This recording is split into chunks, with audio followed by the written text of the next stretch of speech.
got drunk.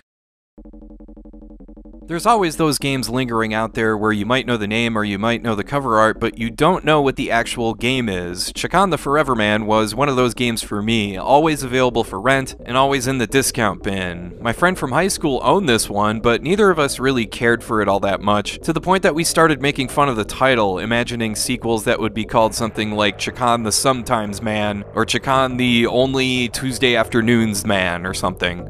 The thing is, there's actually a lot to this game, to the point that it's become a cult favorite, and it's in the running for the hardest Sega Genesis game out there, and maybe the hardest 16-bit game period. Chakan was made in December of 1992 by Extended Play and New Romantic Productions, namely Mark and John Miller along with David Foley, who had previously worked on stuff like Spider-Man vs. the Kingpin, Tasmania, and Toe Jam and Earl. But as you can clearly see, Chakan is just slightly different than those titles. This is based on a comic created by Robert A. Krause, which features Chakan, a master swordsman who looks suspiciously like John Carradine, or maybe that's Eddie the Iron Maiden dude. One day, Chakan was feeling himself a little too much and decided to challenge death itself to a fight. If Chakan wins, he's immortal. If he loses, he's a slave to death for all of eternity. Chakan manages to win the fight, but on his way out, death curses him with the task of vanquishing all evil everywhere. Pesky death is always sneaking stuff into the fine print. Not only is Chakan cursed, but anyone who plays this game might as well be too, because holy crap, this game is laughably difficult. You start the game in kind of an overworld with 4 different doors you can go through, each representing the usual elements we always see in games like this. There's fire, water, air, and earth. Each of these worlds are split up into 3 levels each, and you can visit these worlds in any order. Get through all those, and you unlock 4 more worlds split up into 3 levels each, and there's no saves or passwords here, so yeah, this is a really long playthrough for an action platformer like this. You get a health meter with unlimited lives. Hey, you are immortal after all. But if you die at any point, you're back at the overworld and you have to start that level over. In case that's not brutal enough for you, there's also a time limit represented by the hourglass in the lower right, and that's not just for a single level or a single world, it's to complete all 4 worlds. When this runs out, you start all 4 worlds all over again. I mean, come on, man, this game is hard enough as it is.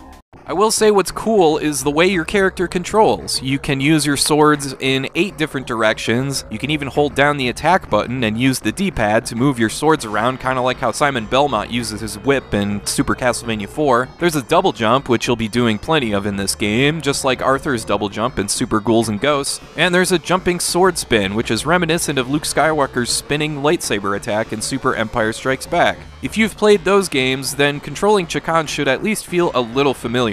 The problem, however, is that the level design is just not balanced well. It's almost like when they tested this game, they decided after the fact to move every single platform just a little bit further out of reach, so every frickin' jump has to be absolutely perfect. Or you fall to your death, or you fall to some lower platform, where guess what? Every enemy you just defeated has now respawned and you gotta do what you just did all over again. This is especially annoying because there's so many levels here structured to have you climbing upward with enemies swarming all over the place, and it doesn't help that seemingly every enemy takes at least half a dozen hits to go down. Ugh! I should also mention quickly that, without spoiling too much, if you're able to get to the final boss of this game, you get exactly 1 chance at him, and if you die, you start the entire game over again. Well, that's just stupid. You can at least obtain some items to help you out, like a hammer to bust through walls, or a grappling hook to help you get to places you otherwise couldn't. And in addition to that, there's also an alchemy system where you collect potions you combine to give yourself abilities like powering up your swords, increasing the height of your jump, or turning invisible. The problem with this is everything is super cryptic, as you can see, so you're going to have to consult the instruction manual to see what combines with what to create the effect you want. For example, combine 2 red potions to create yourself a handy fire sword to get through those pesky ice levels. The effect is temporary though, and not every combination is all that intuitive, so you're going to want to keep either the manual or a FAQ around. One thing this game absolutely nails is the presentation. The visuals here throughout the entire playthrough are freaking awesome. The backgrounds and enemies all stand out as something memorable. This is the kind of game you play with the lights off so you can really get immersed, and the music and sound design help out a ton as well. A really cool touch this game has is that once you complete the first 4 worlds, the next 4 still have the same themes but with slight alterations. Like Fire World becomes Lava World, Earth World becomes Mud World, that sort of thing. It's a cool idea, and the visual presentation throughout every level really holds up its end of the bargain. I should mention quickly that if you want to know more about the behind-the-scenes development of this game, there's a fantastic in-depth article on Sega16.com that I have linked in the description.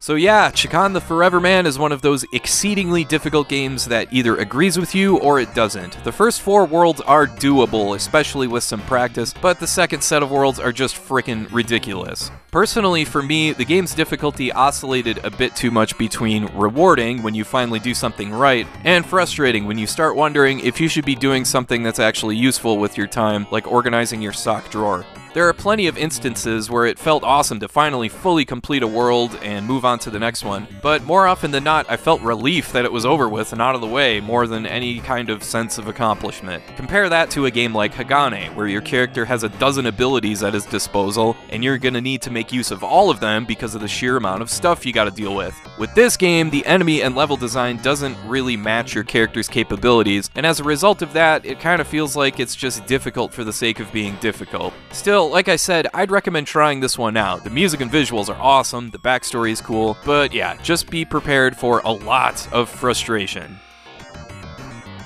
Alright, that's all for now, and I want to thank you for watching, and I hope you have a great rest of your day.